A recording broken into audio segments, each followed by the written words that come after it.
కొంతమంది జీవితాల్లో ఒక్కొక్కసారి స్పాన్సర్స్ చేసి చదివిస్తారు వేరే వ్యక్తులు. నాకు డబ్బులు వస్తున్నాయి కదా అని చదవకుండా ఉంటే సరి అయిన రెస్పాన్స్ కాదు దానికి. ఎవరో ఒకరు నా కోసం వారి డబ్బులు పంపిస్తున్నారు కాబట్టి నేను చదవగలుగుతున్నాను అని ఇంకా మంచి మార్కులతో చదివినప్పుడు ఆ పంపిన వారికి మీరు చేసిన దాన్ని బట్టి ఎంతో మంచి సాక్ష్యం ఉంటుంది. కృప ద్వారా ఆయనతో నడవడానికి, ఆయనతో మాట్లాడడానికి ఆయన కృపనిచ్చాడని. ఆదామవ్వను సృష్టించినప్పుడు కూడా ఆయనకున్న కోరిక ఏంటి? రోజు కూడా ఆదామవ్వతో వచ్చి నడిచి వారితో మాట్లాడేవాడంట. That should be the goal, that you should be able to walk and talk with God.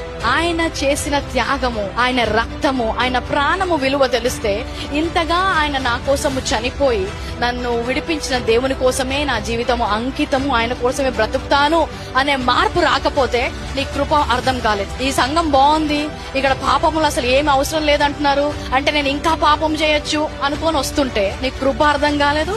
కృప అర్థం కాదు కదా, ధర్మశాస్త్రంలో ఉన్న వారి కంటే భయంకరమైన జీవితంలో ఉన్నవన్నమాట.